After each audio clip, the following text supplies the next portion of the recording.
నమస్తే జనసంచలనం TV news కి స్వాగతం. ముందుగా నేటి వార్తలు చూస్తూనే ఉండండి మీ జనసంచలనం టీవీ. ఈ రోజు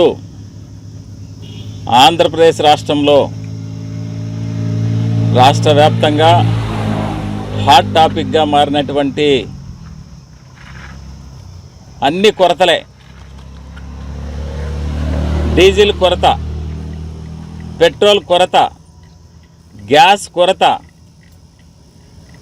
వర్షాకాలం వస్తే యూరియా కొరత, అన్నీ గొప్పలు చెప్పుకునేటటువంటి కూటమి ప్రభుత్వం ప్రజలకు ఏది చూసినా ఏదైనా సరే పని రోజులు పోగొట్టుకుంటూ క్యూలో నిలబడి వేయించుకునే పరిస్థితి దాపురిస్తూ ఉంది. ముందు చూపు లేకపోవడం, మరి ఈ డీజిల్ పెట్రోలు గ్యాస్ కొరత చూస్తూ ఉంటే ఈ సంక్షోభము మన రాష్ట్రంలో వచ్చినది కాదు. దీన్ని సాగ్గా చూపి మరి పక్కనున్న రాష్ట్రాలు కర్ణాటక కానీ, తెలంగాణ, ఒరిస్సా, తమిళనాడు, మరి ఇన్ని రాష్ట్రాల్లో సమంగా గతంలో ఏ విధంగా జరుగుతూ ఉందో అదే విధంగా పంపిణీ ఈరోజు ప్రజలకు చేరే పరిస్థితి మిగతా రాష్ట్రాల్లో ఉంది. మరి మన రాష్ట్రంలో మాత్రమే కొరత ఎందుకు వచ్చింది అనేది ప్రధాన కారణం. దీనికి కారణం రాజధాని నిర్మాణం కోసం బడా పారిశ్రామికవేత్తలు, బడా కాంట్రాక్టర్లు, ఈ బడా కంపెనీలకు దాదాపు 2,75,66,000 లీటర్లు ఈరోజు పంపిణీ చేయమని, అంటే రిటైల్ షాపుల నుంచి, రిటైల్ పెట్రోల్ బంకుల నుంచి, రిటైల్ డీజిల్ బంకుల నుంచి పంపిణీ చేయమని, రాజధాని పనులు నిరాఘాటంగా సాగాలని ఈరోజు ప్రజలకు ఒక పక్క కూలీ పనులు చేసేవాళ్ళు కూలీ పనులకు వెళ్లకుండా, మరి ఈరోజు ఇండ్ల నిర్మాణం జరగాలంటే డీజిల్ బండ్లు, డీజిల్ మిషన్లు, డీజిల్తో మరి లిఫ్టులు, ఇవన్నీ కూడా డీజిల్ లేనిది ఈరోజు ఎవరు కూడా నిర్మాణ పనులు చేసే పరిస్థితి ఉండదు. మరి రైతు కూలీలు వెళ్ళే పరిస్థితి ఉండదు, మధ్యతరగతి వాళ్ళు బయటికి వెళ్ళే పరిస్థితి ఉండదు.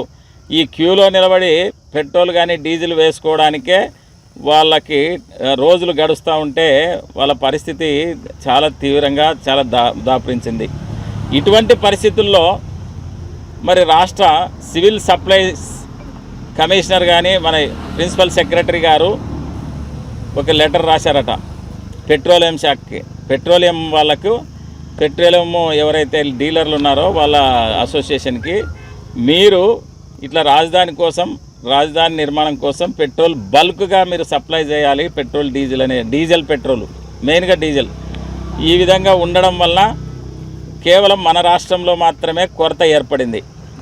ఈ కొరత ఏర్పడడానికి కారణం ఆ ఆదేశాలు, ఆ లెటర్ రాయడం. అయితే ఇది పెట్రోలియం శాఖ అనేది ఇప్పుడు ఇది యాక్చువల్గా డీజిల్, పెట్రోలు, కిరోసిన్, గ్యాస్ ఇవన్నీ కూడా ప్రజల నిత్యావసరాల వస్తువులు. ఇవి అంటే ఇవి ఉంటేనే మన రోజు జీవనం సాగుతుంది, పనిచేసే వాళ్ళకి కానీ అందరికి కానీ. అటువంటి పరిస్థితుల్లో నిత్యావసరాల చట్టం కూడా ఒకటి ఉంది. ఏది కూడా ఎవరికి కూడా ప్రత్యేక పరిస్థితులు ఉన్నప్పుడు బల్క్గా సప్లై చేయకూడదు. అది తెలిసి కూడా, మరి ఆ విషయం తెలిసి కేంద్ర ప్రభుత్వం కూడా ఇక్కడ సివిల్ సప్లై కమిషనర్కి లేఖ రాయడం జరిగింది. ఆ లేఖలో మీరు ఈ విధంగా బల్క్గా ఎక్కడికి కూడా మీరు సప్లై చేయకూడదు, ఇవ్వకూడదు, ఇది నేరం, ఇది మరి నిత్యావసరాల చట్టం కింద వస్తుందని చెప్పి బాగా ఆదేశాలించి హెచ్చరించడం జరిగింది. హెచ్చరిస్తే కూడా ఈరోజు మరి ఇదే విధంగా నడుస్తూ ఉందంటే ఇది ఇక్కడంతా కృత్రిమ కొరత ఏర్పాటు చేస్తున్నారు. అంటే నిజంగా కొరత ఉంటే అన్ని రాష్ట్రాల్లో ఉండాలి ఈ పరిస్థితి. మరి ఓన్లీ ఆంధ్రప్రదేశ్లో ఉందంటే మీరు కృత్రిమంగా సృష్టించినటువంటి కొరత అనేది అందరికీ అర్థమైన పరిస్థితి.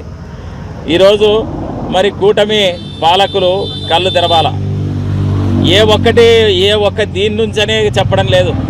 ఆ రోజు వర్షాకాలం వచ్చిందంటే రైతులు యూరియా కోసము క్యూలో నిలబడి వారాలు గడిచి మరి 3 నెలలు దాదాపు లాస్ట్ 3 నెలల కాలము ఇబ్బందులు పెట్టిన కాలము మరి ప్రతిపక్ష పార్టీగా మేము కూడా అన్ని డివిజన్లలో పత్తికొండలో, ఆదోన్లో, కర్నూలులో అన్ని డివిజన్లలో ధర్నాలు చేయడం జరిగింది.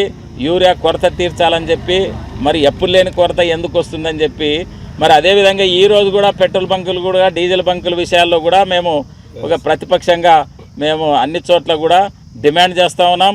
ఇటువంటి కొరత లేకుండా కూటమి ప్రభుత్వము మరి ప్రజలకి మంచి చేయాలా. ప్రజలు ఎంతో ఇబ్బందుల్లో ఉన్నారు, వాళ్ళకి ఇటువంటి పరిస్థితులు కల్పించకూడదు. మీరు పక్క రాష్ట్రాల్లో జరుగుతున్నటువంటి పరిస్థితి ఏంది, ఈరోజు మన రాష్ట్రానికి ఎందుకు వచ్చిందనేది వెంటనే చర్యలు తీసుకోవాల్సినటువంటి అవసరం ఉంది. మరి అదేవిధంగా ఈరోజు ఎన్ని ఉన్నా కూడా ఈ పరిస్థితులు ఉంటే కూడా మరి లోకేష్ గారు మంత్రి లోకేష్ గారు కూడా 10 రోజుల నుంచి ఎక్కడో పర్యటనలో ఉన్నట్టున్నారు, రాష్ట్రంలో అందుబాటులో లేరు. ఒక పక్క డిప్యూటీ సీఎం గారికి పవన్ కళ్యాణ్ గారికి ఆరోగ్యం బాగాలేనందున వాళ్ళు అందుబాటులో లేరు. చంద్రబాబు నాయుడు గారు ఒక్కటే మరి సమీక్షిస్తున్నాడు. మరి ఈ సమీక్షలో ఈ అనుభవంలో ఎందుకు జనాలకు ఇబ్బందులు పెడుతున్నారు, ఇవన్నీ ఈ చర్యలు తీసుకొని ఎక్కడైనా బ్లాక్ మార్కెటింగ్ తరలిస్తున్నారా, ఈ ఉత్పత్తుల్ని ఎవరైనా డబ్బు సొమ్ము చేసుకోవడానికి ప్రయత్నం చేస్తున్నారా అనేది ఇవన్నీ గమనించి వెంటనే చర్యలు తీసుకోవాలా. తీసుకోకపోతే వైఎస్ఆర్ కాంగ్రెస్ పార్టీ తరపున ఖచ్చితంగా మరి ప్రజల తరపున రోడ్లలో వచ్చి ఉద్యమాలు చేయాల్సినటువంటి అవసరం ఉంటుంది. ఈ నిత్యావసరాల చట్టాన్ని అనుసరించి నిత్యావసరాల సరుకు మరి నిత్యావసరాలు ఇవన్నీ కూడా ప్రజలకి నిత్య అవసరం కాబట్టి మీరు వెంటనే తీర్చాల్సినటువంటి అవసరం ఉందని చెప్పి ఈ సందర్భంగా తెలియజేస్తా ఉన్నాను. ఎప్పటికప్పుడు తాజా సమాచారం కోసం మా ఛానల్ను సబ్స్క్రైబ్ చేయండి, లైక్ చేయండి, షేర్ చేయండి.